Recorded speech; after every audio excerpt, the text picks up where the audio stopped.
What is up, everybody? Welcome to the Bearded Browns podcast after a 3-week vacation. Woo! We and made some it. technical difficulties that we've handled, apparently. A lot happens when you don't go live for a little bit, updates and whatnot. Bugs. But we're here. We made it. That's our fault for taking any time off, really. Yeah, won't let it happen again until next time.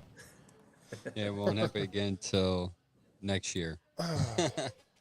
When there's really nothing to talk about other than, stadium building and stuff.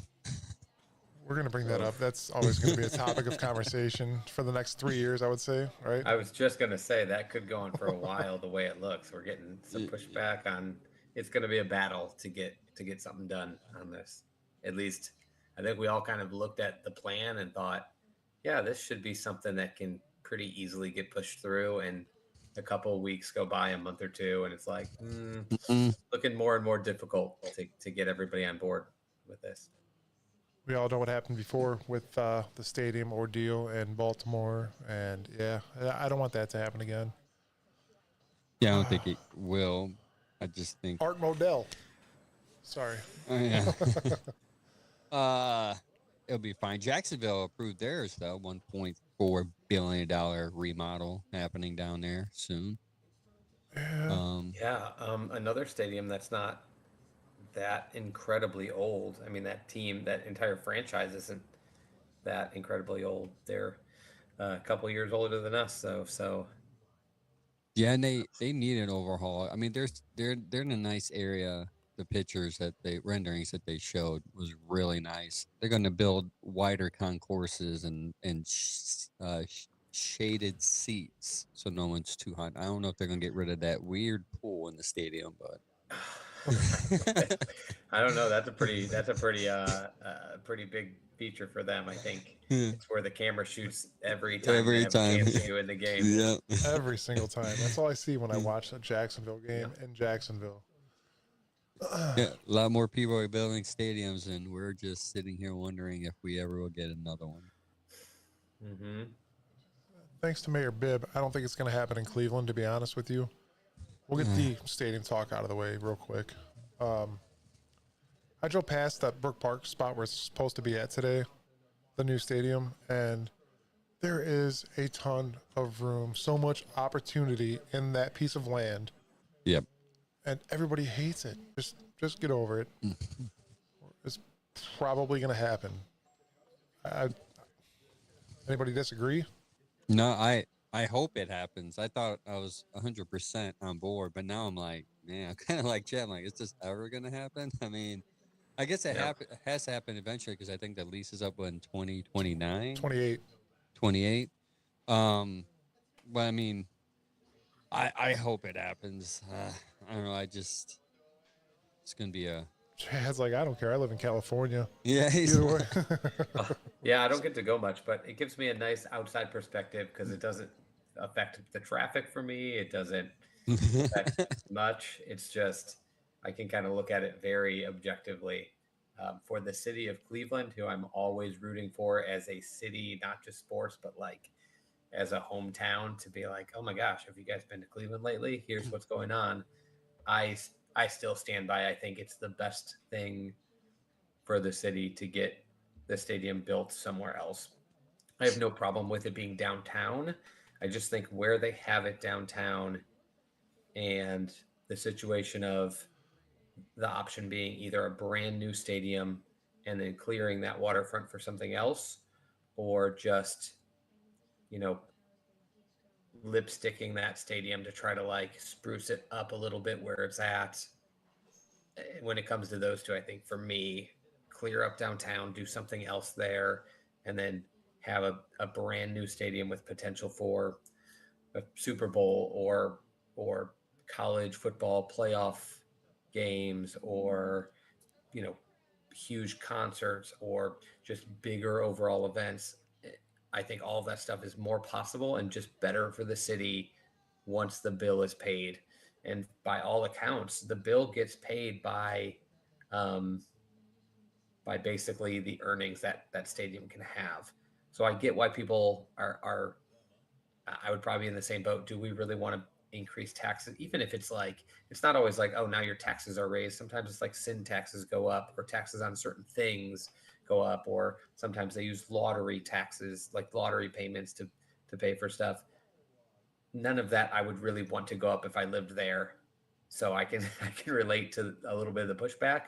But if you are part of the paying, then you're part of the earnings. So when they get big events, if they own part of the parking, if they get any kind of um, income off this stadium, then the idea is that it pays for itself in 10 years of big events, of one potential Super Bowl, all sorts of things that can come through down the line. I would not be opposed to taxing the lottery this time around, because every time I go into the damn store to buy beer or whatever, Someone's I buying got tickets. 17 people in front of me. Let me get a number 17. Can I get a number 13? And just do a random pick. I don't have my little card filled out, so just have at it. I'm like, oh, you kidding me? Oh man. So yeah, tax the lottery people this time. Yeah, everybody uses their lottery for something different. I don't know. Does Cleveland use it for the school system? I guess it'd be hard to pull from that You can't if they do. tell, but yeah. I know Georgia uses it to fund their college, so that in-state residents get um, lower rates and things like that. Everybody can kind of, you know, manipulate their taxes and their system a little bit differently. But for me, if you can find a way to tax it without just everybody kind of feeling the dent in their wallet for payment, I think it's fine. I do think it's fair to have the owner pay a bigger majority of it. The Rams and Kroenke kind of set a different tone when they just pretty much bought the land and paid for most of the stadium in Los Angeles.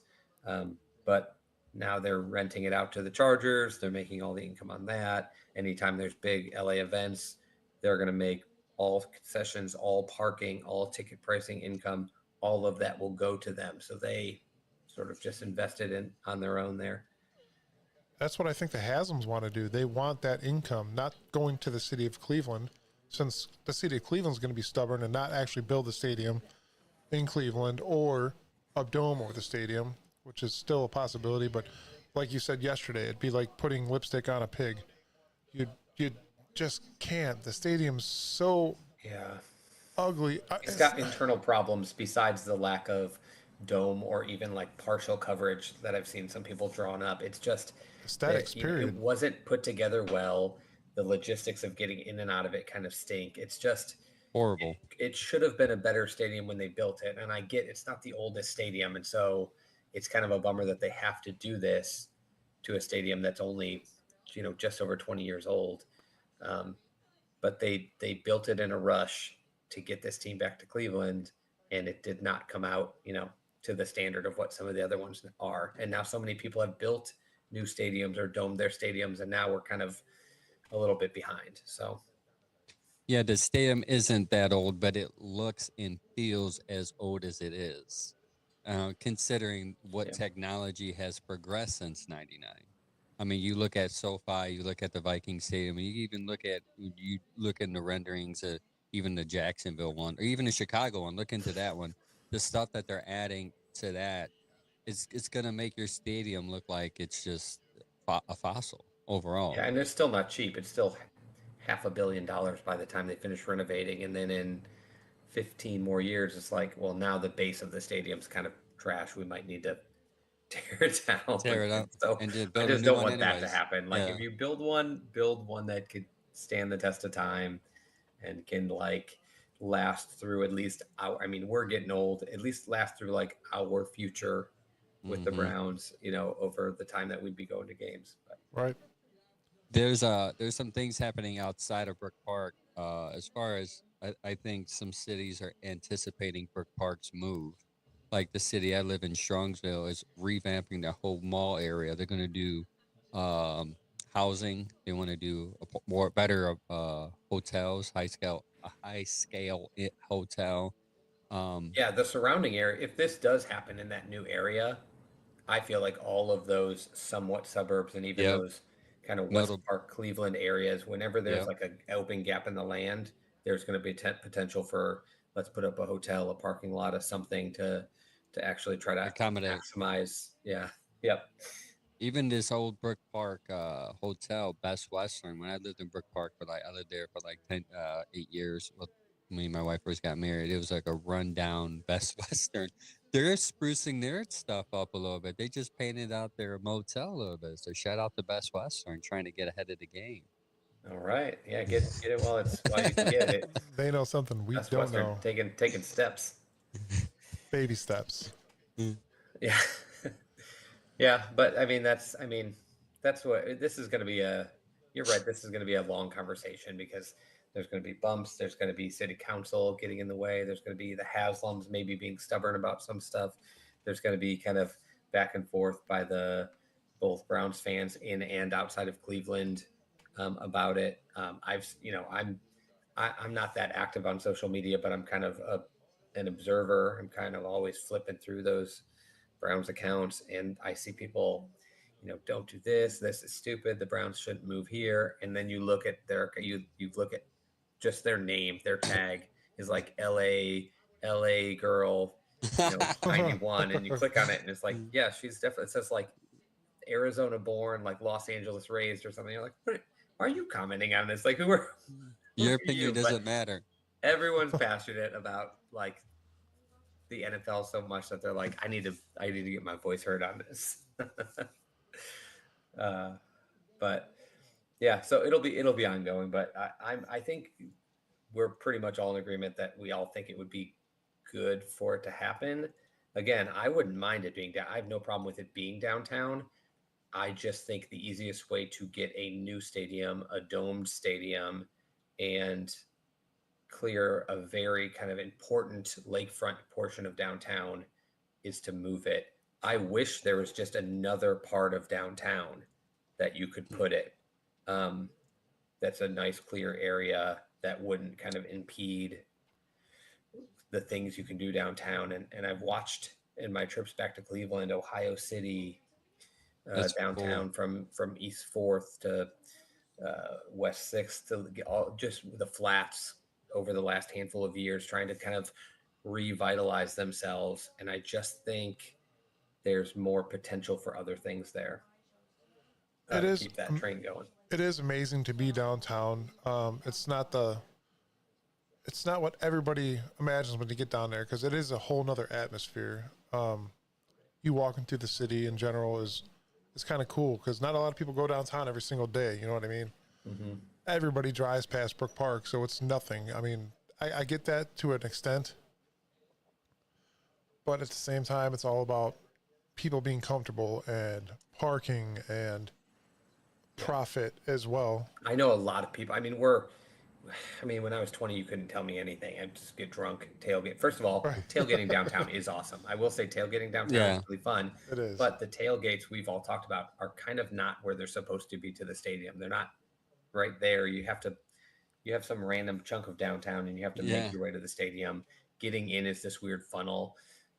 Not to mention, now that I'm getting a little older, and so are all my Cleveland friends, I think we've surpassed the age where we're like, it's just not worth it to be down there today.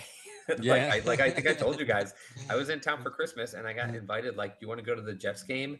And I had a friend that was like, oh, we've got this awesome setup in the garage where we've got multiple TVs, and we're going to have a beer tap, and we're going to have like all these snacks and stuff. And I was like, that kind of sounds better to me. It does. On a December night than trudging. I think it was the Jets, and it was raining. And I was like, honestly, I don't want to really sit out in the rain for the next 4 or 5 hours to tailgate and go to this game. So we just went and watched it there.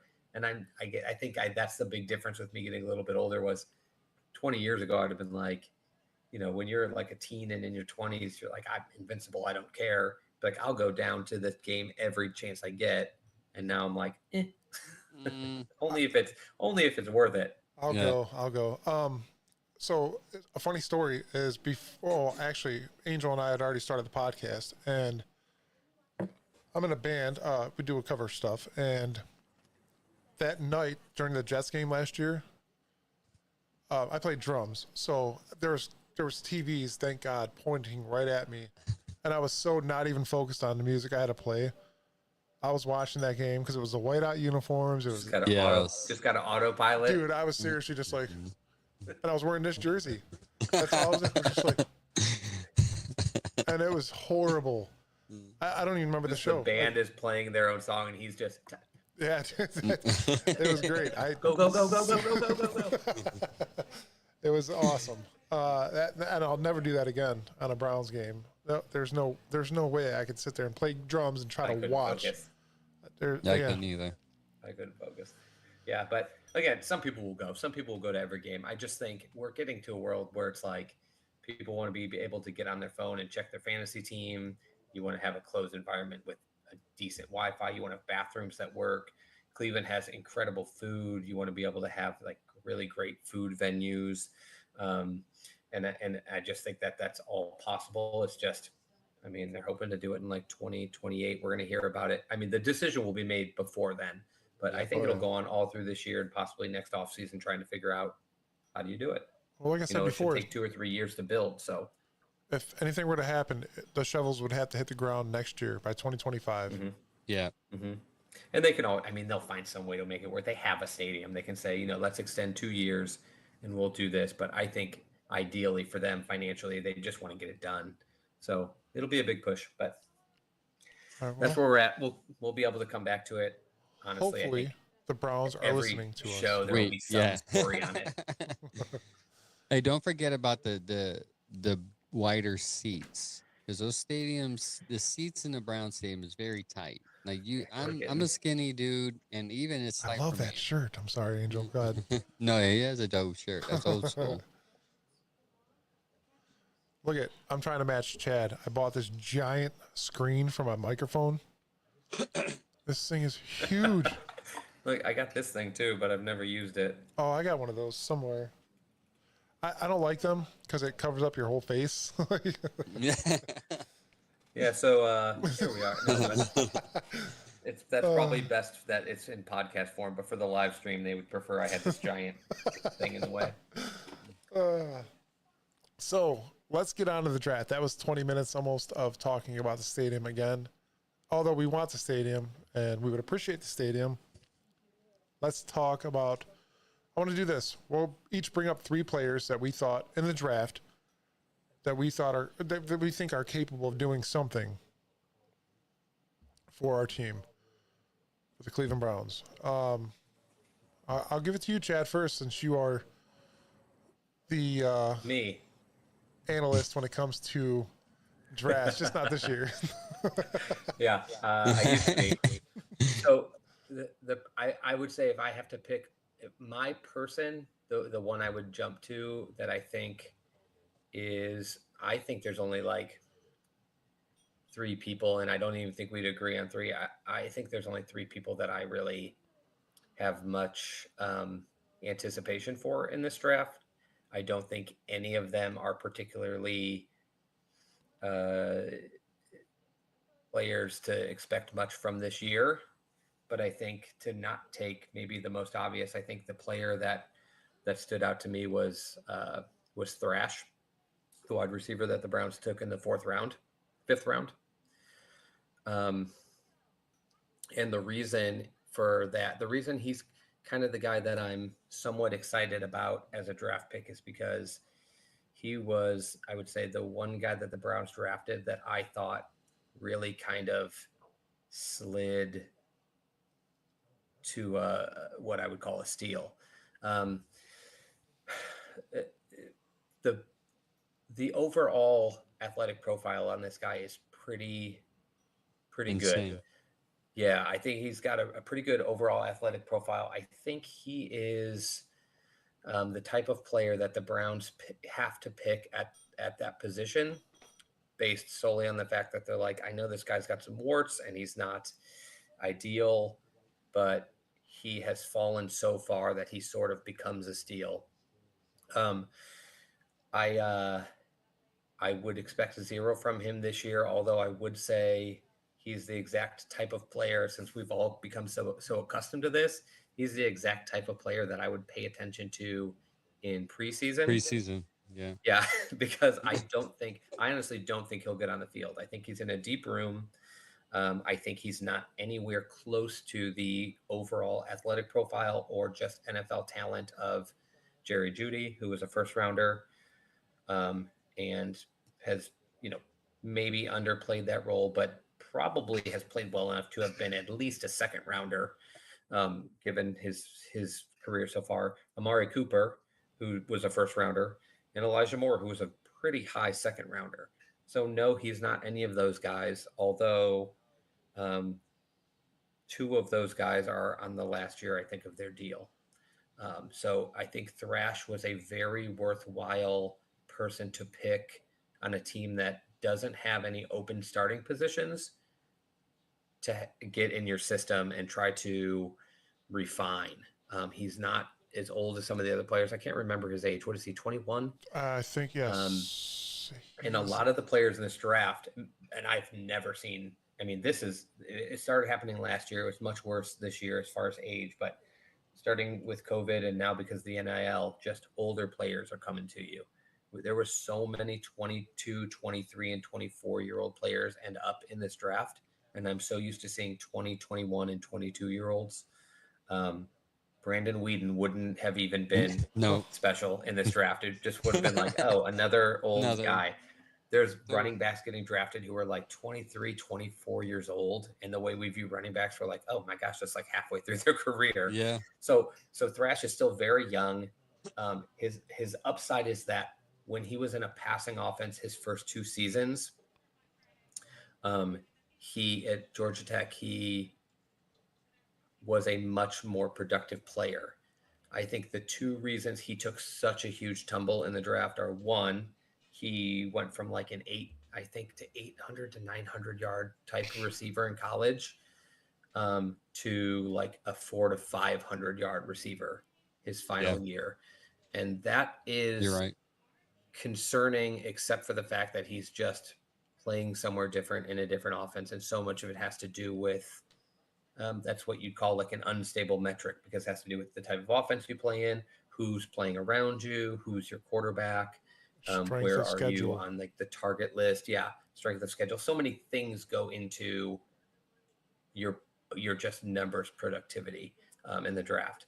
And I would say I like seeing that when he was still like an 18, 19-year-old, and he was just really boomed onto the scene and really did something. Could it have been a mistake, him switching colleges?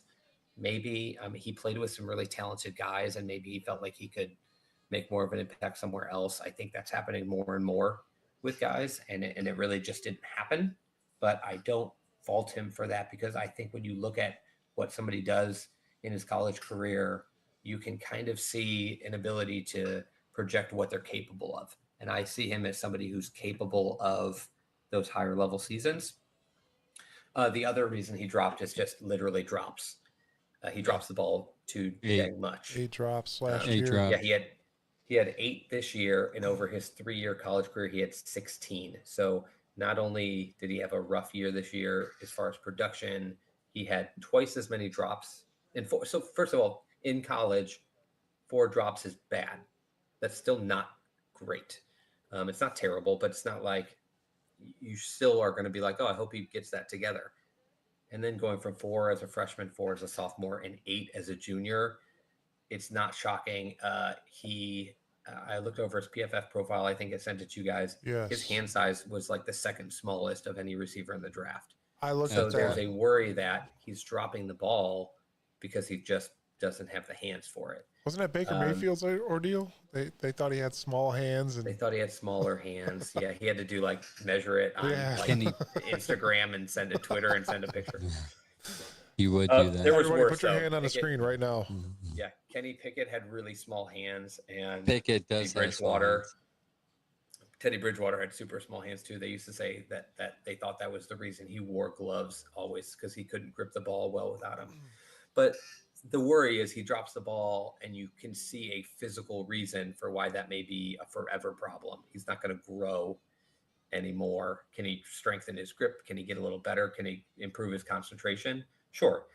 Is it useful to have a player on your team who is far more athletically gifted, a super talented route runner. I think that's on everywhere I read about him. That's kind of his number one, is that he's a very savvy route runner, great technique. He can run every route in the route tree already. And coming from a maybe not a exactly pro or high level college compared to where a lot of these draft picks come from, that's a great Georgia sign.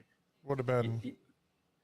I can't believe Yeah, he went from Georgia to Louisville, man. That's yeah, and so it's like, at that point, his junior year, he's still running a ton of routes. Georgia's passing game is not what he used to be. incredibly well touted. And who did he play behind there? I'm trying to think. He played behind Lad McConkey, and there's somebody else on the Georgia You team love that name, McConkey. for Lad McConkey. Hey, we talked about him. He went pretty high. Yeah.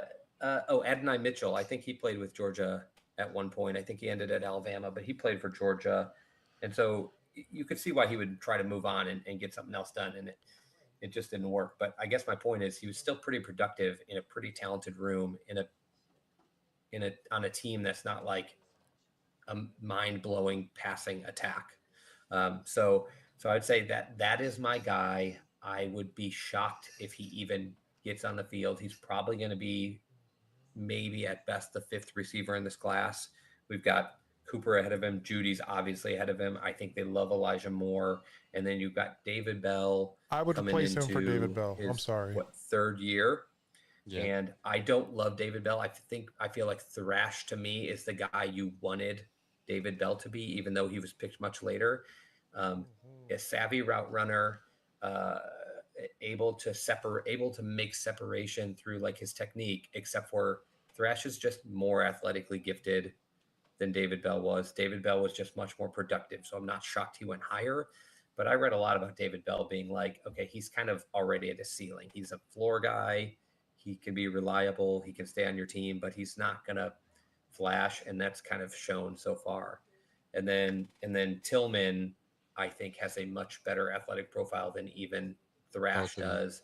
But he was so lost last year that I'm kind of up in the air on it. Does a full off season with the team, a full season under his belt, does that help him calm down and figure it out? Maybe. It's going to take some quarterback coaching because his route running, from all reports at the end of last year, was trash. Like he was in the wrong place all the time. He had problems with Joe Flacco because he couldn't get himself open or be in the right position. They didn't trust him. But he could step up. David Bell could continue to progress a little. If either one of those happens, Thrash is just sitting there, in waiting for an opening sometime in the future. However, with a 5th round draft pick, who cares?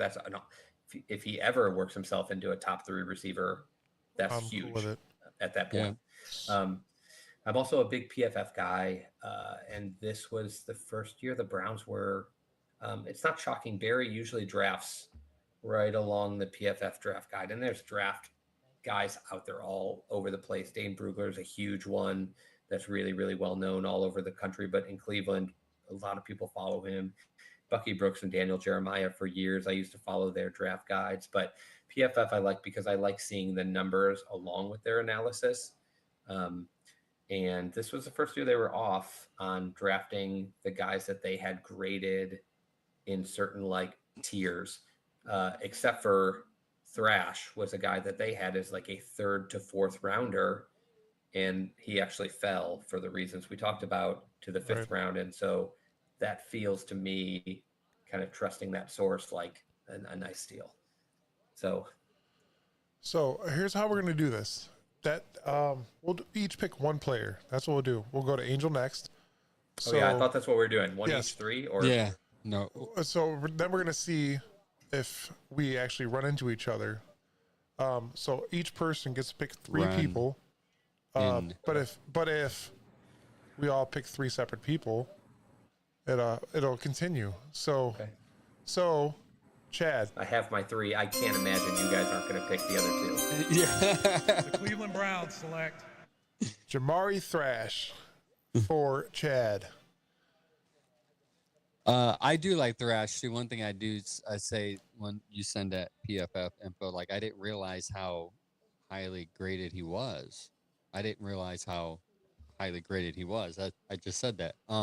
One thing I did like about him is single coverage. He's rated 99%. And if you're Mm-hmm. coming on this team, you're going to get a lot of single coverage. If he does make the field, like you're saying, if he does, he'll get single coverage because you're going to have Njoku. You're going to have, I was going to call him Watson, Cooper. You're going to have, even Elijah Moore, if they spread it out wide, him opportunity to run the route or even top it off is a good thing with the speed.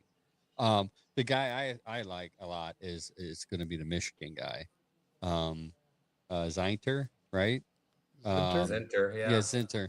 And it's only because of statistics. Like statistically, like the guy on the line is going to make the team much more than any other guy that they pick. Because O line, you need that. You seen last year, like half of our O line went down every week. It seemed like 3 or 4 guys on our team went down. But I do think he has a lot of upside. There's some negatives to him. I think pass was his weakness. Yeah, his Yeah, pass yeah, coverage wasn't elite. wasn't elite, and that's scary here because you're going to be passing a lot more than you're running. At least that's Yeah. what they want to do. That's what the NFL wants to do. So I'm a Scripted. little nervous. Yeah, that's what I'm a little nervous about. But I do like the fact that they got him in now. By that way, if there is a situation next year where they can't sign somebody, or um, obviously they're gonna have to start saving money somewhere. I mean, I know Barry's been doing magic with the books, but eventually you're gonna have to cut some type of big offensive lineman. Maybe he can fill in that gap. I agree. So, with that being said, The Cleveland Browns select yes, Angel selected Zach Zinter. Zinter, Michigan guy. I am I know going. everybody hates that, but it's Yeah, everybody hates having to like a Michigan guy. Yeah. It's true. It's really frustrating. I But texted that to you guys earlier, and Michigan players did not seem to work out for the most part in Cleveland. We talked about this prior to the show, I believe. yeah, and a fans couple are pretty shows brutal later. with them. I wish we could separate better. I mean, I Yes. think I have an internal bias, but like openly, I never have like harassed the Michigan guys. But I've seen some of these guys' Twitter where like Ohio State / Browns fans just like tear them down, and I'm like, Yeah. Braylon. it's a different, it's a different thing now. It makes me feel a little better though, because you guys can tell me what you think. I used to feel like the Browns never drafted Nobody. Ohio guys, Big especially time. Ohio State guys. Yep. And I would watch the Steelers grab guys from Kent and Ohio State, and obviously Miami with Roethlisberger. And I would watch the Bengals grab guys from Cincinnati, Ohio State. I would watch, these Ohio State guys going to other schools. And that would make me even more frustrated when we'd pick a Michigan guy. Yeah.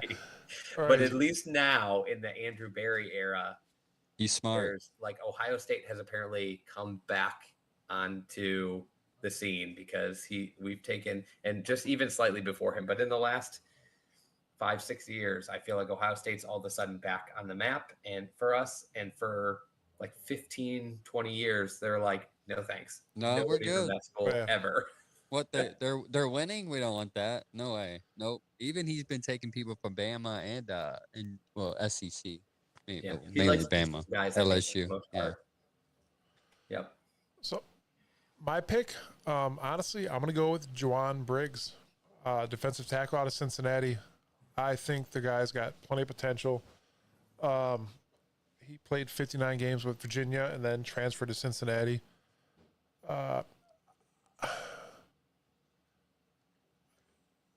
Why not?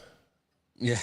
Why not beef up that defense? It's crucial. Everybody knows that. Defense wins championships. I'm going to go with the old slogan here from everybody's aspect of football. Defense wins championships. He's a Bearcat. He started all 12 games. Besides, if you're going against Mahomes, then the NFL wants you. Stop Yeah, it. they're in trouble. Stop Yeah. it. But yeah, he's first team All-American Athletic Conference in 2022. The guy seems very humble, and I know humbleness doesn't win football games, but us as fans like to see things like that. And that's, I believe, a huge thing. I think this guy is going to bring something. I think he's special for a 7th round, 243rd pick overall. I think this guy is going to bring something special, something that we didn't see in Cincinnati either, because you always get that one oddball pick. We all know it. We've seen it happen with numerous teams where you get an oddball pick and the guy shows up and plays ball, eats, sleeps, football. That's it. And that's what I think this guy's going to do. He's got a family already. He's younger. He's got 3 kids. 3? Yes. More than me. And he's very musically talented as well. Well, that dude's got to, he's going to be motivated. He's got to get that money. Oh my gosh, I heard an interview from him and I was cracking up. Did you guys hear that? Yes, I watched that. Oh my gosh, his like introductory, like, I don't think it was his like post-draft press conference. I think it was like his rookie minicamp, like introductory press conference or something. And I was cracking up hearing about his, like, he's got like 6 or so siblings. They're all somehow musically talented. And he himself is like a singer who he's like, I think he said something like, I was always told, like, find like some, 1 or 2 things that you're good at and like put all your energy to it. And then he literally names like 3 or 4 things that he's like very passionate to. And he's like, oh yeah, I traveled in college with like a singing quartet, an a cappella quartet. He's like, and I also, it was all in on football, and I worked 2 like part-time jobs because I couldn't afford like football and my family. And I would say, if anybody out there listening has not heard this guy talk, you have to hear this interview.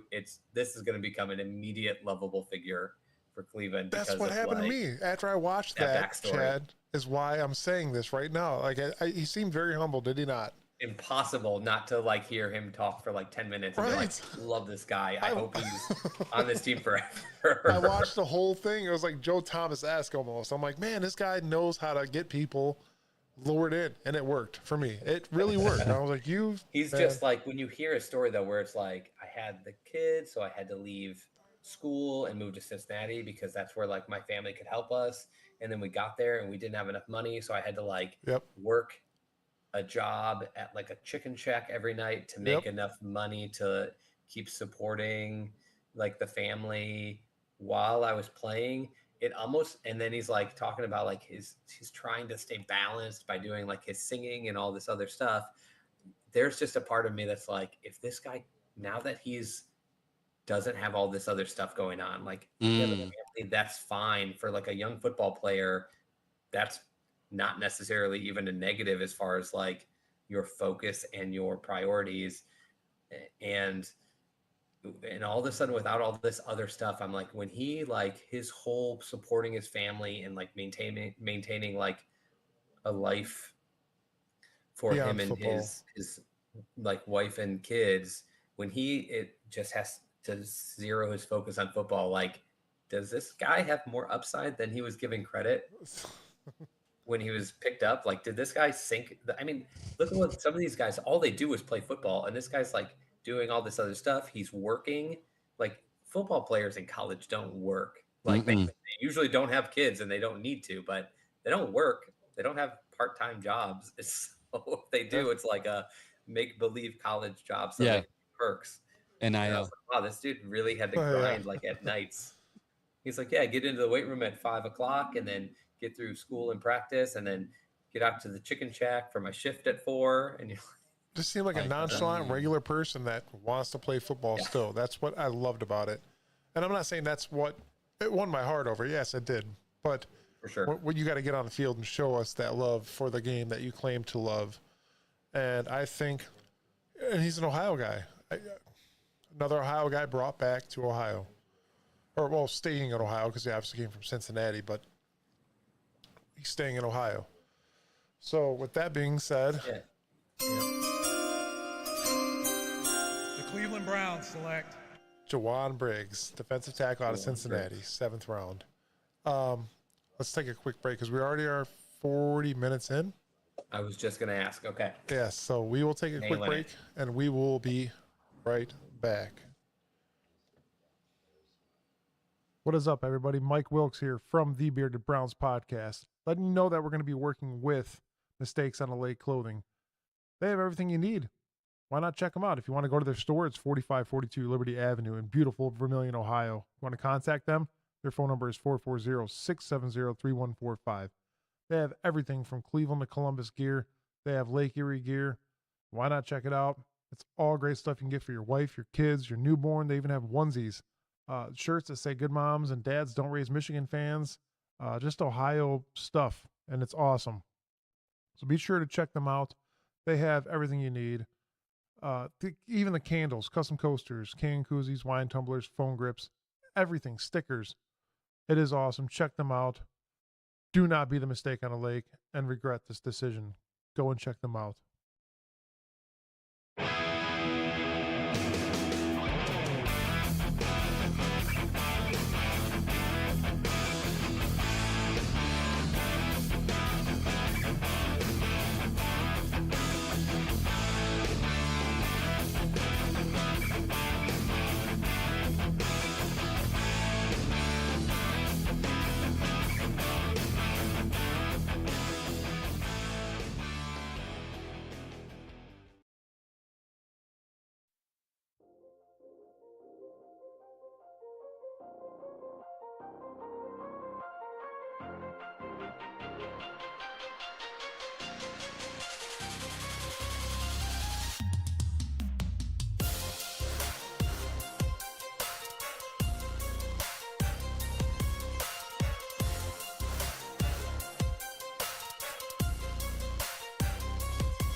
Oh, we're back.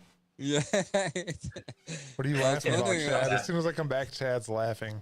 because the music stopped. Crack He's it like, up because the music stopped and that like. so we- Oh, you guys thought we were just back and I was without like, me? I think that means the commercials. Well, while we're talking about commercials, special shout out to CB Excavating. If you guys need any excavating needs, call Chris. He'll take care of you. And mistakesontheLake.com. They got probably, not kidding, Angel, you had one of their shirts as well. It's comfortable. Check It's, them out. MistakesontheLake.com. it's sleeping comfortable. So sleeping comfortable. My wife is taking that. So I was going to say your wife she stole it. sleeps in it. I do got to get So you I guys no some longer shirts. own that shirt. I got to get you guys some I will shirts. say, as so well. I'm a big Cleveland shirt honk. I have way too many Cleveland shirts. Everyone out here notices, but I try to dip people into the Cleveland culture of Cleveland is the city where more than anywhere else in probably the entire country wears more shirts of their own city, whether it's like a sports shirt or just a shirt that just says like says Cleveland. Cleveland something. I used to have a 216 shirt. I have shirts with Ohio outlines. I've got all sorts of Cleveland clothes. There's no way anybody that has ever met me here and seen me like 3 times doesn't know I'm from Cleveland because I must wear a Cleveland shirt 1 out of every 3 shirts. I'm actually trying to get out of the habit because it's sort of becoming cartoonish. But out of all the incredible Cleveland clothing companies, Mistakes on the Lake may have the best name of Yes. any Cleveland company out there, as good as anywhere. I get that quite a bit, actually. Everybody's like, wow, dude, Mistakes on the Lake, that's such a great name. And I'm like, all right, then go Someone's shop like, there. how did somebody not think of it forever ago? It's such a good name. All right. So I embrace mistake on the lake now. I'm like, it rhymes. It's silly. I'm sure you're saying it to make fun of us, but it's so fitting. give me a break. Yeah. Like, I'm not even going to argue it. I'm sure none of us will argue the fact that Mistakes on a Lake is a great name because it is so fitting. For sure. I've never had any of their T-shirts though, but I'm gonna have to kind of get on board and see what they got for me. Jen Stole Angels, we actually made a reel about it, and he was Yeah. wearing a bra. Yes. When it was What did you have? It was Flacco around and find out. That's the one they gave us. Oh my God, is that from them? That's awesome. Yeah. Is that That one? one It's was pretty it cool. actually was his fantasy football name last year as well. After he Picked them up. after Joe Flacco literally Lit it saved up. the season. Man, Talk about falling in love with Joe Flacco and the disappointment of him leaving. You're a Browns fan. You have a fantasy football team that's like competing for like $1,000 championship. Your quarterback goes down and you're completely screwed. And somehow on the waiver wire, because you're paying attention to Cleveland, to pick up Joe Flacco. You saw him on the plane. Somebody sends that tweet like, oh yeah, I just seen him walking out. So you just pick him up. Like, who knows? Like, I got to have him. And then he ends up riding your team through the playoffs. And you're like, How? Luck. I really now you're a couldn't believe Flacco it, dude. fan for life from that. But that's one other thing that we're going to have to get over. Now that the Deshaun Watson draft debt is paid over, Chad and Angel, we'll touch base with this really quick. Now that the draft debt is paid off and we're going to have a first-round pick, as long as Andrew Berry doesn't trade that again, what do you think next year is going to be like? To pick up the top. If you're a GM and your whole job is picking players and you haven't gotten to do it for 3 years, you're probably like, let's trade picks 2 through 7 and get the go up higher. That's what we do. yeah, what do we need late rounders for at this point? Yeah. We've got developmental players all over the board. Our next we just named three players who like their sole purpose on this team, along with basically everyone else in this draft, which we can run through on a quick flash if you want. Their whole job is get coached, watch the guy who is ahead of you, who's clearly much better than you, and figure out how you can slot in when he moves on, either via contract or retirement. I think our next year's shirt should be draft around and find out. How about that? Yeah, finally. By the way, you mentioned Joe Flacco. You mentioned Deshaun Watson, his draft capital kind of being through now, and it is. I kept telling everybody when it comes to grading this draft, we all talked about how that's a better idea to do after about 3 years. I think that's a better time to do it. If you haven't shown up after your third year, and you still do as like a fourth year somewhere, that's kind of like a Njoku kind of came around late. He showed flashes enough that you could throw in your grade early, but I mean, it sometimes happens at some positions where you don't get your shot or you don't come around till later, but most of the time by the end of the third year, you can make a pretty good grade. I'm counting Deshaun in this class. And the reason why is because we gave a 3 first for him. You can't count him in every draft. Like it was Deshaun as a first and all these. So you kind of have to just count him once. And because I knew he'd be suspended the first year, I didn't expect to count him then. I expected to count him last year, but he played 6 games or something. And so now when I look back at the history, I'm going to say the draft class was these guys and Deshaun Watson. And that's when I'll judge, did we flop on that draft, on that trade, or did this actually work out? And so it's going to be from this class forward. Perfect, because it'll run through his contract, I think. I think it's the way we extended him a year, which gave him 5 or so years in Cleveland, means it's going to be 3 years. He'll be coming to the end of that contract, and we'll really know, how did this work out? Right now, not great yet. But is he or is he not going to be the franchise quarterback looking forward into Cleveland? And like you said, with 12 games is all we've seen him play. Is it possible that he could play a whole year without injury this year? That's another big question. Angel brought up a good point, that he's really not injury prone.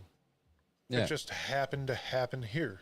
Yeah, I would agree with that. From like a PT standpoint, I think there's kind of 2 ways you can use the word injury, the term injury prone. is kind of semantics, but one is either this guy is re-injuring the same thing and it's getting worse over time. And I would say that's kind of injury prone. If you, I don't know, if you have a really bad knee, like I think somebody that was kind of a little bit injury prone was like, what was his name? He actually got drafted. If you say Nick Chubb, I'm kicking you off the show. No. No, I'm Who was the kidding. running back that got drafted with him actually? Just 2018? Uh, Oh shoot.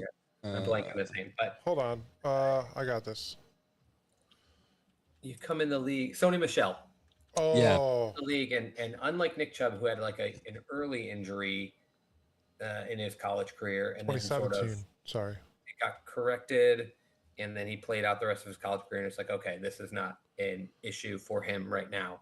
You've got guys like maybe a little bit more like Sony Michel, who've had a couple different knee injuries and or procedures, or you get a guy who, you know, has hurt his rotator cuff like 3 seasons in a row, and you're like, clearly this is going to be a forever problem. To me, that's injury prone. Or if you have a guy that's just too small for his position, for instance, and he's constantly like having to put himself at risk or like, you know, kind of over exceed what his body can handle in order to play the position, I would say that's injury prone. Having a guy who like tore an ACL in like the late 2010s and then hurts his shoulder and then has like a fracture later, like those are just such, they're contact injuries. They have so much to do with like he didn't hurt it. It's not like a guy that pulls his hamstring like literally every year. It's something that somebody else has to like hit him and do damage to him for these injuries to come up. They're in different areas. They're all like kind of unrelated to his particular style of play. Like he's a quarterback. He got hurt being tackled. It's not because he runs a lot. It's not like more of a Lamar situation where it's like he runs in the open field so much, you're worried he'll get injured. He scrambles around, but he doesn't get sacked more than like a, you know, huge majority of other quarterbacks. So yeah, so I would agree he is not somebody I would probably label as injury prone. His injuries are like far apart. They're fluky. They're all unrelated. And last year's the only year really where he missed significant time when he did get injured. So even if he messed up a rib or messed up a shoulder or an elbow, he still played through it. Yes. And he played well. I mean, he was throwing He's a guy 4,000. that's, he's had to have surgery to miss time, really. I mean, it's basically anytime he's missed time, there's like a surgery that needs done. Yeah. So I did like the fact that he actually started the surgery as soon as he possibly could after they realized, you know, this is a huge incident, man. You have to get this done so you can be ready for next year. So like Chad said, forever wonder what would have happened to Baker if he had done the same thing. yeah, dude, He'd be here. instead of would wearing he that be stupid somewhere sling, else? Yeah.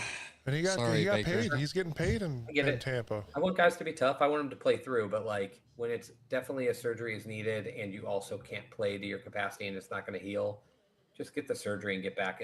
You know, it's fortunate for certain guys that they had the injury when they had it, because you know you're looking at 6 months, 9 months, 12 months, 15 months, and 18 months kind of recovery windows for different surgeries, or for getting back into your kind of full, complete, you know, rhythm as a player. And having an injury like week 15 is like, oh, that's devastating. Some of these guys that get injured really late and you know it's going to affect their whole next year. Like Chubb, you could pretty much count this season out if Chubb had gotten injured in December. Yep. We wouldn't have had him for the playoffs. That would have been miserable. I hated not having him for the season, but to miss him at the end of the season when we really, really need him, and then knowing how much of this season, if not the whole thing, he misses, if that's when the injury happens, kind of gives you some perspective of like, he got hurt game 2. That's miserable for last year, but at least he's as far along as can be. We need to make a reel about Batman Returns because this guy is going to be on the field this year. He's getting people pumped up with these like Batman like coming up from being beat up and I'm getting texts about it like, did you see this? He's coming back. He's like, slow roll. I did it. I made a reel about him coming out of the tunnel, and I'm like, man, we got to see that. Speaking of, Injury update. Did you guys see the reel? I mean, did you guys see the post? Somebody at his gym. He's working out at college right now. Somebody at his gym was recording. He was running the the the stairs. pathway. Oh, the path. And no, he was doing Just like doing the stairs. All right. oh, no, he was just running the track. They had the All gym right. has one of those up top tracks that's kind of open, and they were kind of following him with the camera, running by, and they're like, "That's Nick Chubb," and I was like, "It's just straight running." So from a PT perspective, like that doesn't excite me. Like, thank God he's doing that, but that's an expected thing.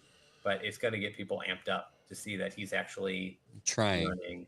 Talk to me when he's cutting, and that's around the time I'll start, whether I like it or not, getting excited when they're saying he's like cutting or taking like light like prescribed contact. Right. Oh man, I'm gonna be hyped up for that. So let's touch a little more base with medical stuff between people that are injured. Deshaun Watson, Nick Chubb, Jack Conklin. Injury prone Jack Conklin. Would he be injury prone? I would say he's much more likely to be counted as injury prone. And I mean, he's going down with an injury like. And no one says anything about him. Nobody. It's Nobody. nothing. Like somebody just jumps in there and recovers that spot, and bam, we're done. We're good. We're good. Yeah, we're good. Yeah, I would have to see his list of injuries to really decide that. Like, you don't want to repetitive injuries, but he does seem like somebody whose body is massive and powerful, but maybe cannot handle this level of contact because he's had so many injuries that you're like, he misses more time than he plays. That's why he's not on the Titans, because for the first 3 years of his career, he's dealing with injuries, so they don't sign him to his 5th-year option, and he slips to us. When he plays, is incredible, but again, it could be fluky. Like, I don't like to count out, like, yeah, sometimes somebody runs into your leg, and another time somebody bats at your elbow, and I mean, it's a physical sport. Like, that stuff happens, but I don't think he has the technique or anything about his position or play that injures him. But some people are just, their body is maybe more powerful than like their tendons can even handle, or their joints, and they end up injured. So, all right, he's tougher. We might take another break here shortly. Well, I think it was you, Chad, that sent us the schedule release, since we're so hard up on the schedule.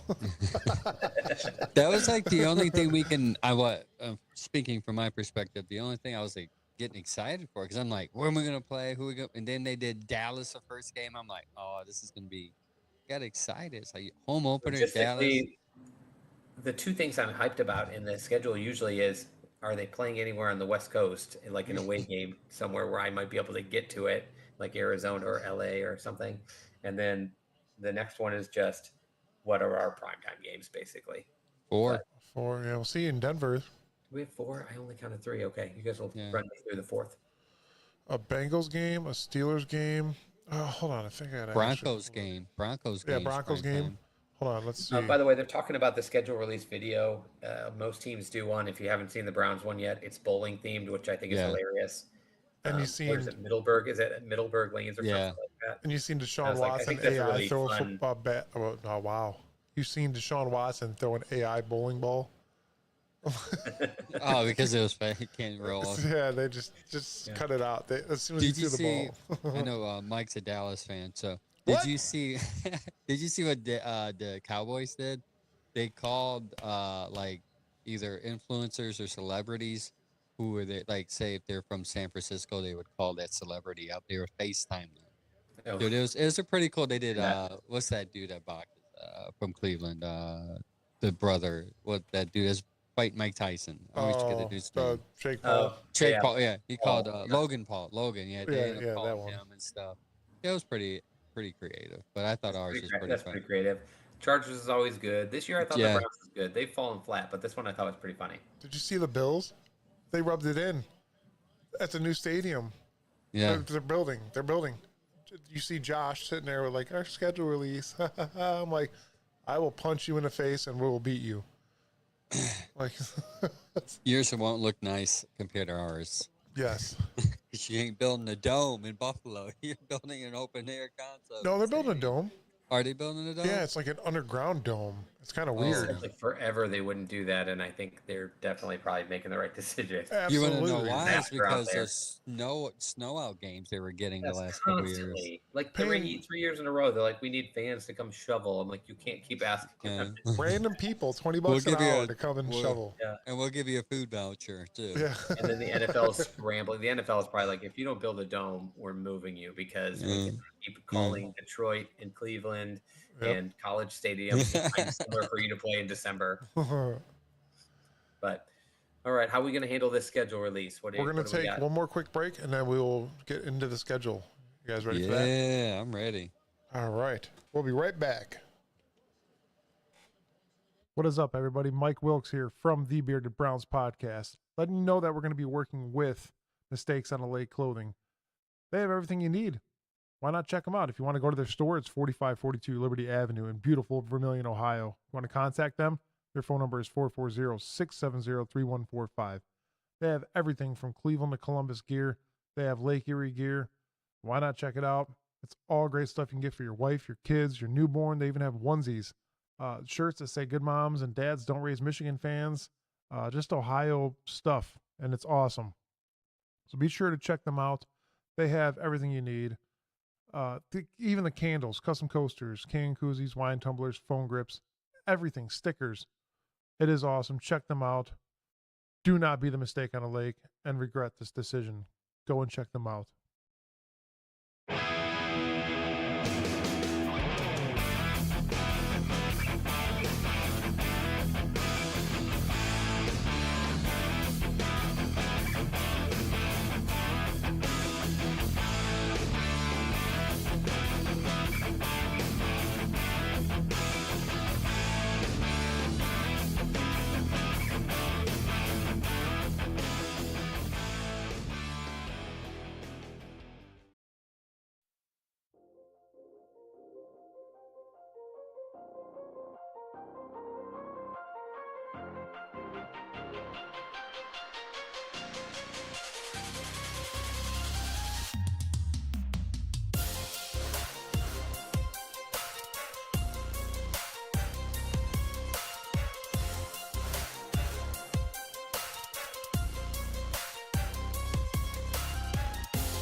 And what is up, everybody? Welcome back to Chad's Smile. That was amazing.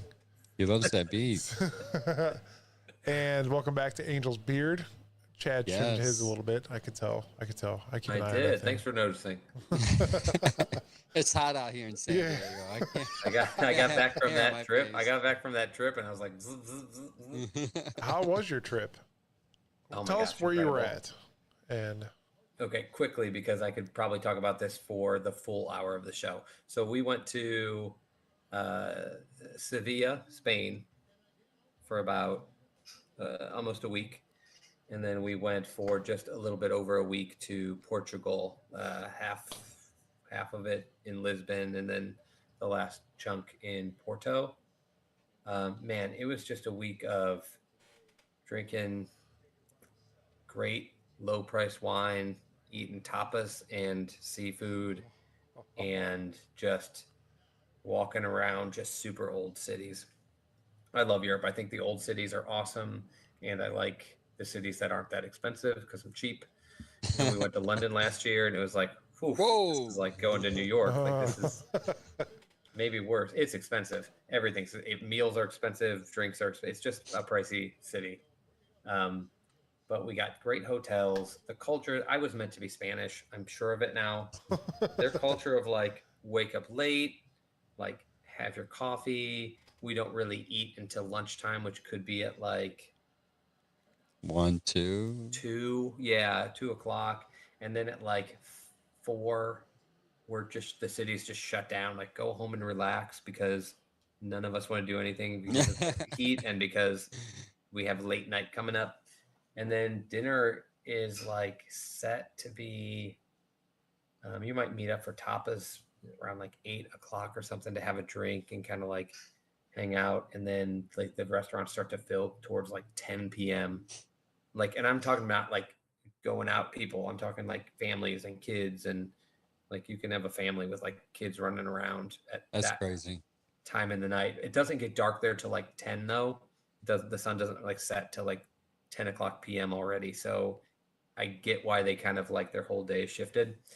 And then Portugal is just a hilly wonderland. It's like kind of a layout of San Francisco. It's got trolleys. It's really like hilly terrain, but it we were walking like crazy. We ate so much, and I came back and I didn't really gain any weight because I just Because think you we were were walking walking like so much. 8 or 9 miles a day. And in Sevilla, that wasn't that hard, but in Portugal, thank goodness it wasn't too hot there yet. It was just like in this 60s and 70s because you are trudging up these hills. Like you're like, I got to go to dinner. It's in half an hour. We've only got a half mile to walk, so let's just leave now. It'll probably take like 10 minutes, and it takes like a half an hour because you're just winding up hills and staircases the entire half mile, and you're like, oh my god, Cardio like nightmare. I guess I'm hungry now. Right. So, but it was an incredible trip. It was tin fish and tons of wine.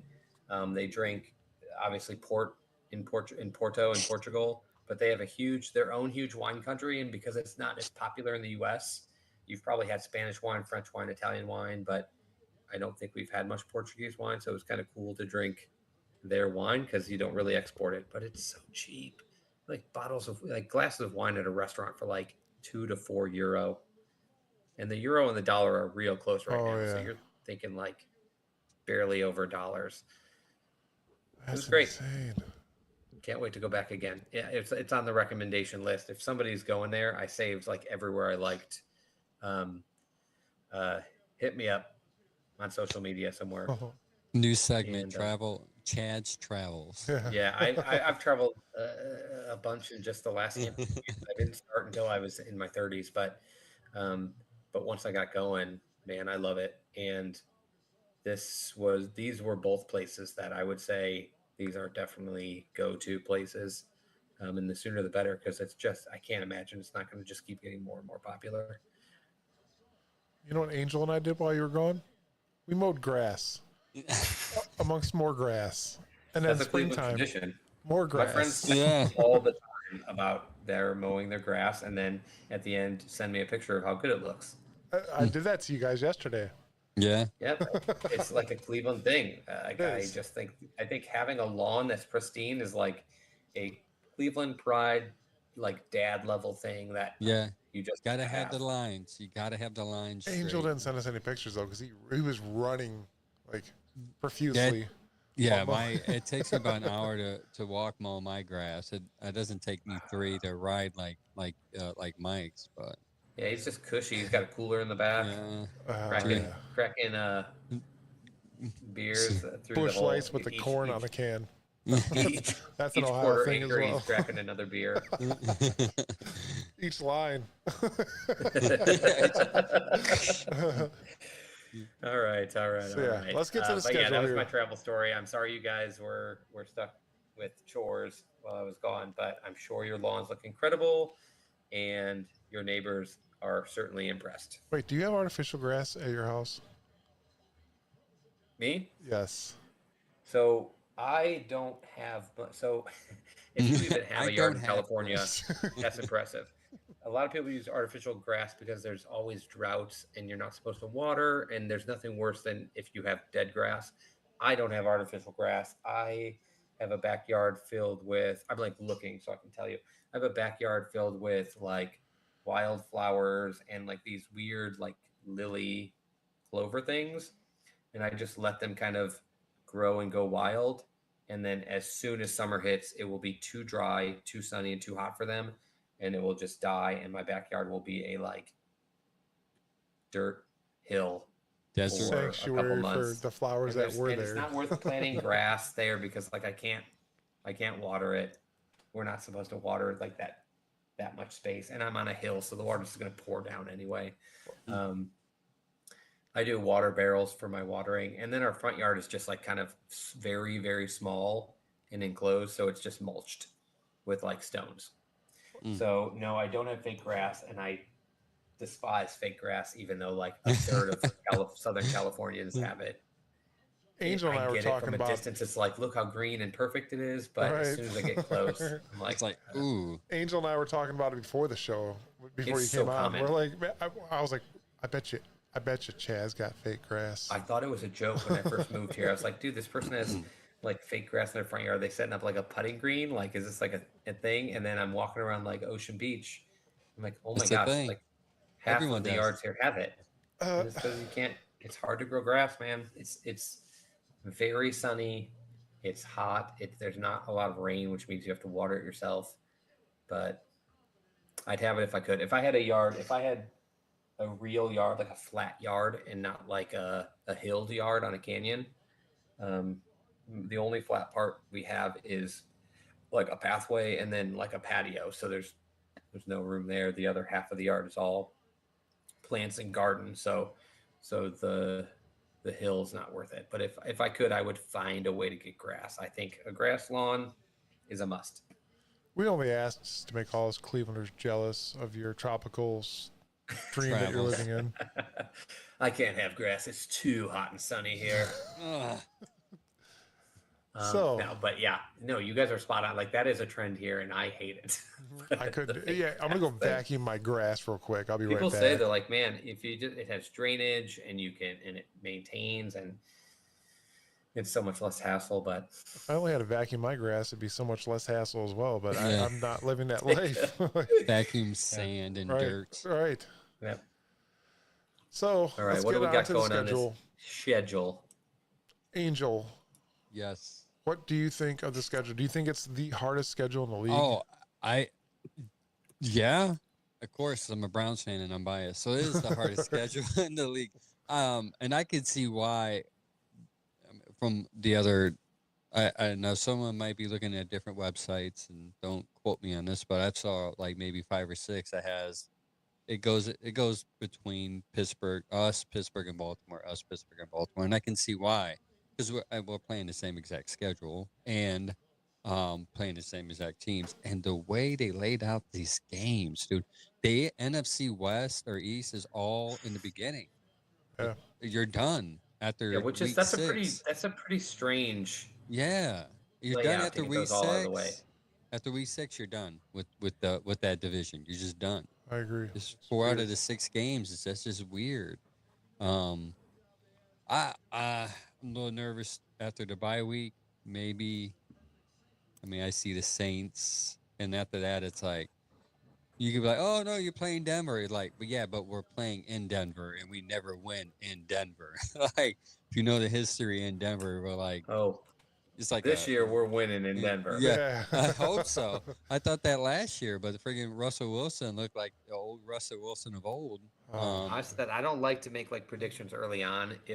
If Bo Nix is starting for that team and we cannot win that game, it was just not meant then for us to win. In we Denver might as well ever. just never go there again and play. Yeah. Because this team is so much better built than the Denver agree. Broncos right now. They have a new coach. They have a rookie quarterback that most people think was a bit of a reach. They don't have skill players. It's the Jerry Jeudy revenge game. Like we gotta I agree. beat Denver this year. Like I want to put a W there, but it's a question mark. Like it's in Denver. It's It's in that's such a Denver, Browns buddy. fan. Pump the brakes. But those are such the a only Browns fan answer. those are the only 2 games after the bye week that I'm like, we can win. And now that it's like, because you got Pittsburgh, Denver at home with Pittsburgh, away with Denver, and then away with Pittsburgh. It's like, Yeah, what the that's heck? what makes it hardest because again, it's a lot of conference games at the end of the year. Yes. And all of our primetime games are at the end of the year. Thursday, November 21st, Thursday Night Football, 8:15, Steelers at Browns. Monday Night Football. Here's some things I don't hate about the schedule. I'm listening. Number 1, I don't hate our first 6. I don't hate, let's say, our I first agree. 5 weeks. I agree with that.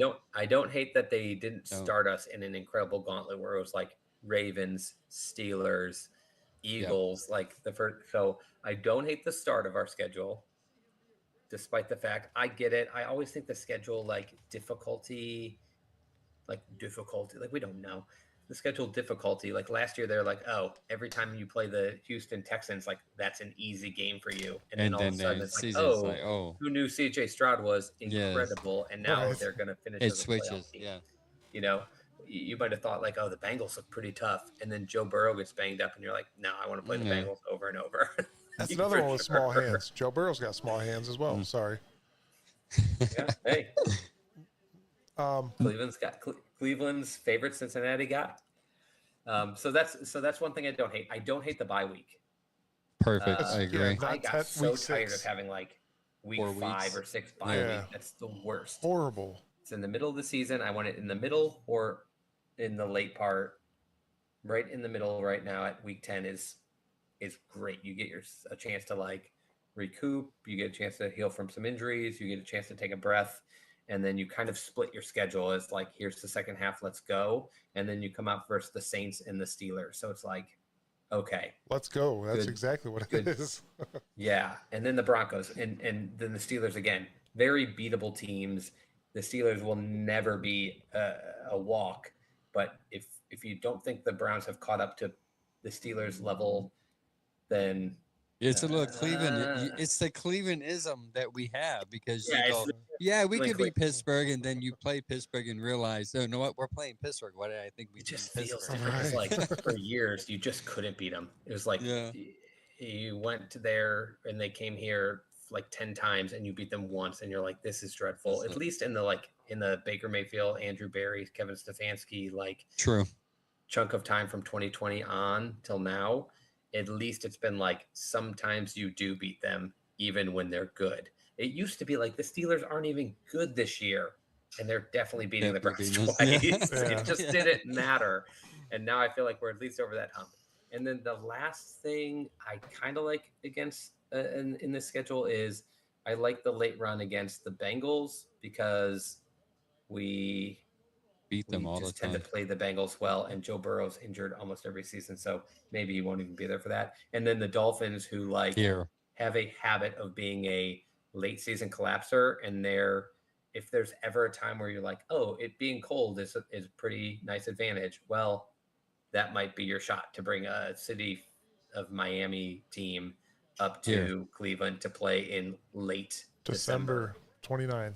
And then And that's the a Sunday night football game. And those anti-dome are my people. likes. Those anti-dome people are now saying, see, this is why Yeah. you don't do. I Right, know. I know. Watch Tua struggle. He can't throw the Yeah. ball. They have to put it on the ground, and our defense kind of jumps on them. And they're like, "See, stadiums need to be open." I get Yeah, it. But that is a good perspective on Pittsburgh. Yeah, maybe as a Cleveland trauma victim, Cleveland Browns trauma victim, I often overhype Pittsburgh no, because I get it. it's mainly not because of the players, it's because of Tomlin's just a great coach. You love that so guy. I do. I think Tomlin is. He's so good. I'm He's, with he's you. I like him. and I hate Pittsburgh fans that say he's trash. I'm like, you guys are stupid for even No, thinking that. I Stupid. encourage them. I'm like, yes, tweet Yes. that over and over. Call the owner. Just make it so clear how much you hate him. And for years, like I'm very happy with the Browns coaching staff and kind Me of too. like GM operations at this point. There were years where I had Steelers friends who were like, I hate Tomlin. I want them to get rid of him. And I'm like, please Come here. fire this guy. I will offer him the job literally on his walk to the car. Yeah. Spring, would you like a job against that team that just fired you? But at this point, it's like, okay, I'm happy with where things were. But I just was like, it must be a luxury for your team to lose in the playoffs and you be so devastated by that you think your coach, who's never had a losing season, needs fired because we've only had losing seasons. And the only reason why you stink is because you're so good. You drafted a quarterback that was available for you, which was not the best quarterback. Can you pick it? I mean, you have rich people problems, so stop complaining. You know. Mm-hmm. Yeah. Not after talking with Chad, I feel like we're going 14-3. Oh, that's a big, bold. That's All bold. right. Hey, I gave my likes to the schedules. What are your guys' like schedule likes or highlights? You go, Mike. I think the first, what I like the most is honestly we get to not play our division teams the first couple games, which gives us chance to watch film and see what they're actually going to do this year. Not only that, with the new changes and the coaches, I like it more because not many people are going to know what we're going to bring forth and what we're going to do on the field. So I want to say we're going to be a 12-win team. I'm going 12 wins. Are we going to win the division? I honestly do not know. I don't. As much as I hate to say it, I don't think so. We have the toughest division in the league. That goes without saying. I think we could all agree on that. Yeah. With that being said, now that the Browns are getting better, I just don't see it happening. But if everybody stays healthy, there is a strong possibility of this happening with this schedule. I think we do have a tough schedule. And I think, again, if we were able to stay healthy, pull off some random wins, because we've all seen Deshaun Watson in the late part of the games be able to pull off dramatic wins. And that is another thing that's crucial. The game is unpredictable, especially with the team. I don't know. It's something that I really, really want to look forward to. And I think with us moving forward, the way the roster is now, everybody stays healthy. I would give us 11, 12 wins. Yeah, I do like the first, like Chad said, the first 6 weeks sets up pretty nice. That Philly game will probably be the toughest one, that first 6 weeks. That bye week is the perfect location. I agree. Yeah, I mean, other than that, yeah, that's what I like. I do like the fact, and you bring up a good point. I didn't even think about facing our division mainly after most of it's after the bye week, where you kind of get tape on them and see what they like to do. That gives you an advantage, even though that gives them an advantage too. But I think our defense might be a step better. Let's see what else I like. I do like. I love the fact that they gave us Dallas as the first game at a late game, and they gave us Tom Brady. Kind of like everyone's want to tune in, not only just to hear Tom Brady, but people love Dallas, so they're gonna want to see Dallas win or lose. So that gives us a chance to show off a little bit. It's two of America's teams now. That's Yeah. Does everybody agree on that? Remember when Baker was here? We were the new America's team. Yeah. And now Baker is. People love Baker, man. Baker. Yeah. It I'm a faded Baker fast, bro. but when Baker first came here, he was a big story, man. And No, he not like was. Johnny Manziel. People were like curious of like the Trash. craziness. It was like people just liked him. My biggest concerns about the schedule are the last 5 games. Tough. It's tough. Yeah, way. Ravens are Kansas tough. City. Miami Dolphins are awesome. Kansas City's awesome. We just talked about how the Steelers are always competitive.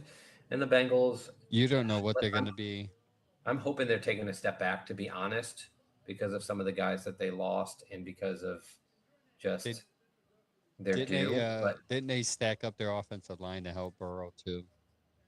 Yeah, they better. He's been hurt Yeah. a lot. I think it's been probably under talked about how often Joe Burrow has been off the field since he got drafted.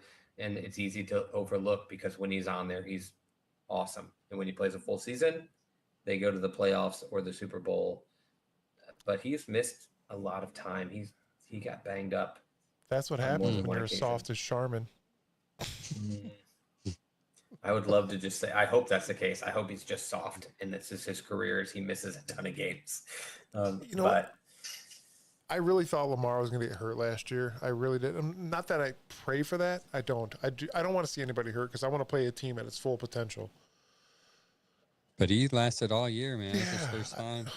I Good mean, on him. if we talked about it before, I don't necessarily want a scrambling quarterback. We watched it with Joe Flacco, where you could stay in a pocket and still make plays big. Whereas you rush the ball and you're chancing another injury, especially on that shoulder, which is a new injury.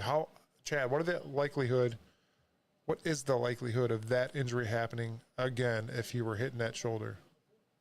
Still pretty unlikely. When it heals, it should be about 100%.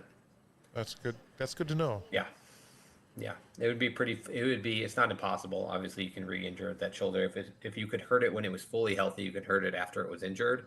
But it's not a worry to me. I'm less worried about him re-injuring that shoulder and more worried about how does he deal with coming back and relearning his throwing, and after months of not being able to move that arm correctly. I am a wait and see mode about like how does he look when he gets back, but I'm not so concerned about, like I am with Chubb, about the structure of that shoulder. I think it would be pretty crazy if he hurt that again. All right. Well, with all that being said, Angel, what are the Browns, after seeing the schedule, what do you think our season's looking like? I do think we make the playoffs. I'm going to go on a limb here and say no, I'm not going to say division. But one thing that if we don't win the division, I would start to wonder, is Kevin ever going to get a division title? Because, Baltimore's just going to get better. Pittsburgh's retooling. They're going to get better. And eventually Cincinnati would try to figure that out. So it's like, not that it matters, but, for the Kevin lovers out there like me, you kind of want to be like, yeah, he actually won a division, But guess it won't matter if you win the Super Bowl without a division win. But it could happen. Tough division to win, man. Yeah. It's the toughest division to win, with 3 teams that all are capable of winning it in there with you. That's a challenge. I would say this, though.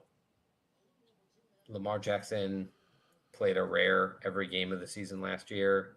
He's due. Maybe that doesn't, the way he runs, maybe that doesn't happen. He's he puts himself at risk a little bit to take a lot of hits and to get knocked around. I think, I want to believe the Bengals peaked like 2 or 3 years ago.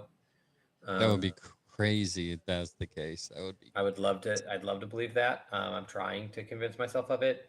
And the Steelers are in a much better position with their quarterback than they have been in the past. But I think I think they're going to stay steady the course like they always are. They're going to be a winning team. They're going to be a playoff contender, if not a playoff team. But I can see a world where like they don't have a stable future like they used to, where it's like, oh, we know what the Steelers are going to be for the next 10 years. Like, who knows? I don't see how Fields will end up. I think he's got a better chance of doing something than Russell does for very long. So I would say probably I'm kind of on the camp of like, if we hang in there with Kevin, he's going to have some shots coming up to win the division. Oh yeah, you definitely going to need to sign that dude for another 10 years. I know. I'm wondering when it's coming. Him and Barry are both at the end. I've been waiting. I thought maybe for sure it would happen like after the draft. It's been a couple weeks. This is the last year of both their contracts. I kind of thought it would happen like just as the season was starting, but that happened fast too, didn't it? It's crazy. Mm-hmm. 4 years with Stefanski and Barry already. That's yeah, it happened. And if you weren't, as it wasn't for Baker, he would have made the playoffs 3 out of 4 years. And then we probably got to close things out pretty soon, right? Yeah. All right. Let's do that. I'm gonna go. What do we think of these primetime games? I was kind of curious your guys' take on that. That's kind of the last schedule thing that I think really matters. So Thursday, November 21st, Thursday Night Football, 8:15 game, and that is in Pittsburgh. Then you got December 24th, Monday Night Football. That is Browns at Broncos. Mm-hmm. The next primetime game is Thursday night, December 19th, Browns at Bengals. And then December 29th, Sunday Night Football, 8:20 game. Dolphins come here to not swim in these snow. Are all stacked, and these are all stacked from November 21st on. Yeah. Like and the very end of the season. And you have a potential to get a to be determined game, that last game with Baltimore, depending on how important that game is. That might be moved to prime time too. Oh yeah, I imagine that Yeah, will be. that's to be decided on purpose. Yeah. Right. That's Yeah. like which one of these teams is going to the playoffs or winning the division or something. That's Yeah. The that's NFL was like, 100% hey, a primetime game.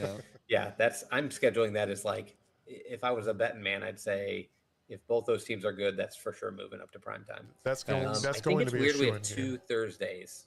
I That don't is think weird. I remember us ever having two Thursdays. Yeah, I don't know. I think it's cool that they're against division teams, but it was a little. It kind of struck me as like, odd game.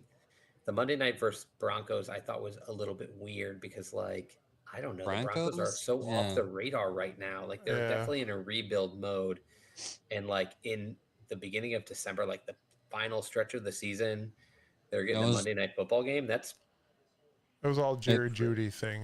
That's what yeah, I maybe think. there's storylines I'm not thinking of, but I would think like maybe the Steelers because they're thinking, okay, Russell Wilson will still be playing, or but is Jerry Judy a big enough name to draw like a rivalry there? Well, first round. To pick Browns that fans, that's a so- rivalry, but to the whole rest of the world, like nobody remembers that yeah, the the Broncos and Broncos. Browns used to go at it in the playoffs. So But yeah, I thought the two Thursdays, the double Thursdays were kind of a shock, and I'm surprised that like there is 4, potentially 5 playoff games from November to the end, November 21st to the end of the season. That would be a pretty nuts prime time schedule. So sucks for somebody who is running a Browns backers bar because the times are so wonky to have any game that's off schedule because you're so set for like the Friday thing. And now, what time are the Thursday night games? 8:30 maybe. 8:15. So like 8:15. here that's yeah, 8:15, so here that's like 8:15. 5:15. So it's like get Oh, off right work, after run work, to the go. bar. Yeah.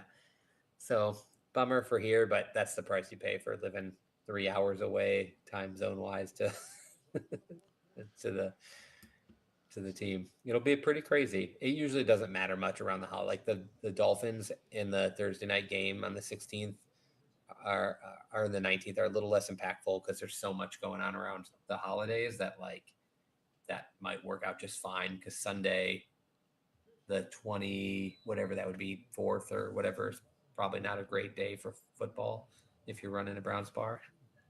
I heard we were going to get a Christmas game this year too. Obviously, that did not come to fruition. But no, you know, all these rumors about us playing overseas, I thought the Didn't happen. Jaguars game was going to go London, overseas. Germany, London, Brazil, right.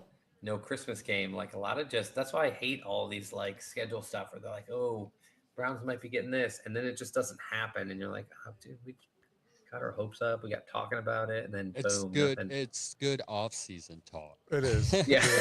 Yeah, Because That's I mean, about we it. need it's a bummer. It's like something to that's talk why about. I try to ignore it because I'm like, it just seems like those stories come out and then they don't Yeah. happen. And I used to just get so bummed because I'm like, dude, I got my heart set on this Brazil game. It's going to be awesome playing whoever, the Eagles in Brazil. And then they're like, nah, Nah. Not happening. Not this year, anyways. Nope. So predictions, gentlemen. I got the Browns going 11-6. 11-6. You're 11-6 as well. Yeah. I'm gonna write this 11-6 down is and make a safe. thing for our page. Oh, Chad doesn't want to do his right now. 2. He's doing a quick count. I'll say 10-7. 10-7. Don't write it down because He might I change wanna his make mind. a real one. Yeah, he's I gonna do want it. to make a real one at the beginning of the season. I'll I wait. even like, and I want to go through and be like, here's where I think every win will come and see how I do. Let's do that. So by here. So what we'll do is today is the This is 16th. first draft. 16th. Let's by the end of the month have an actual idea of what we think is going to happen. We'll write that down, and then after the first game, we'll do another one, and we'll set those 2 in a stone. And that after that, that's it. And then at the end of the year, when Chad comes into town, we're gonna have to buy him beers. Yeah. Sounds I'm great. ready. I'm ready for that. Yeah, buy me beers. I deserve it. And lots of I've earned bourbon. it. I've earned it for just coming into town. Lots of bourbon. We do that. Oh yeah, bourbon night for sure. I'm always in for bourbon night. Look at Angel smile like a kid on Christmas morning as he hears the word Yes. bourbon. All right, we went over as usual. Yeah, well, it We can't happens. be held. We can't be held to a time frame. We No can't, time frame for rebels. We did All pretty right. good though. We did better than we usually do. especially without Barry, man. That guy will do a 3-hour show all day. I love having Man, him he's on. got the knowledge. He started talking about like who he thought the Browns could take in the like fourth round, and it's just like I don't even know these names yet. Right. He's He's like, good. here's my three top choices to go at 136. I'm like, who is going to go around 136? They're all good picks. I actually did some research on some of his picks, and they were actually pretty good. If you follow his page as well, it's in vivid detail about what goes through this guy's mind. And that's SB Nation's Dogs by Nature. You want to check them out at dogsbynature.com. Barry Shuck's stories are great. He's a great guy to have on a show as well. Yeah, I wish we'd have got some of the picks he said, because it would have been Yeah. a huge benefactor to this team as well. Well, but you win some, you lose they went some. a weird direction this year, and the only thing I can say about how they picked is I felt like they picked a lot of guys who looked like they'll be able to play football in 1 to 2 years, and maybe they thought with how deep this team is right now, rather than picking safer guys that might be more ready to play, we'll pick trait guys. I know Barry said very specifically with Michael Hall in his like post pick press conference, we picked him because he was the last player on the board who had an elite pass rushing trait on the inside. And we just thought we want that particular trait on the team because we can use that right now. And it just makes me think like you get to the point where you're like, what can Thrash be in a few years? What can, Zinter should be lined up to replace one of these very expensive guards. Like I love our Mhm. guards. Everybody does. Teller and Batonio are incredible, but they're not they're not going to play forever, and B, they're very Very expensive. expensive. So if 2 years, even though like they think it's kind of people thought it was crazy to draft a guy in the third round that you almost know is not going to play for 2 years, but he's immediately probably the backup to Teller because he's a incredible run blocker and he's on the right side. And he, you know, he's the type of player where it's like, yeah, maybe they just drafted him because he's an immediate potential backup and he's just a future starter that they don't have to think about now.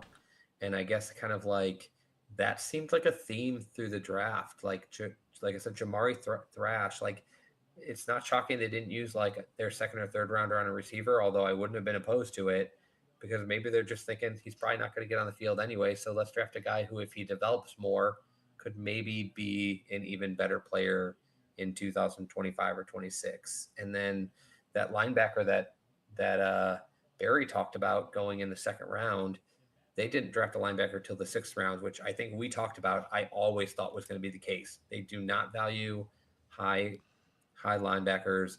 I think JOK was picked solely because they're like, this is a first round player who fell Yeah. halfway through the second round, and we have nobody at that position who can do what he does. We are going to jump up and take him. But now that they have him and Hicks, they pick a later poor man's tackling machine who kind of should be watching exactly what Hicks does. And in 1 or 2 years, when Hicks' contract is over and he's a little bit old for the game, a guy that you can move in. That just felt to me like the theme of the draft. That was the big push. On ESPN specifically, like they did a draft analysis. Each pick, what do we think of it? And there's a section that's like, is this to fill a roster need or for depth? And every pick is just depth. It's just depth, Mhm. developmental depth. And so I just kind of thought that seems like the Browns draft for the first time in forever. They could look at, okay, this guy does 1 or 2 things incredibly well, and he doesn't profile as a ready project, but he's not going to play. So let's bring in these later guys that we think we could maybe turn into a useful player in 2026. I like how you pulled out the JOK thing, because Angel and I are both obviously avid fans of JOK. Love it. Angel's done a I lot of thought they might research take on him it. in the first round, despite, Yes. but it's just very clear that's not a valuable position for this group. And I remember thinking, like, if he's available in the first round, maybe he's too good to pass, and they passed, and they picked Newsome, and that worked out fine so far. But then the fact when he just kept rolling into the second round, like they traded up for him, and I was like full like Super Bowl, Super Browns, like touchdown pose. Like I was excited for that one. That draft really kind of had guys I liked falling to us. When you have two guys you want around like the 23rd pick in the first round, and you end the draft and you have both of them, it's like, oh my gosh. But from that point on, I'm like, I don't see them drafting another linebacker before the third round at the earliest for years. I just don't think it's going to happen. They play two like 80% of the time. And so if they have 4 on the roster and 2 of them are good, then you're probably good to go. I really do like the Jordan Hicks move. X. That was incredible. Go ahead, Angel. I know. I can like tell you said, want to say something. I trust Barry's ability to get later picks. That's what we've seen the most, is him to find value and to get later picks who can play.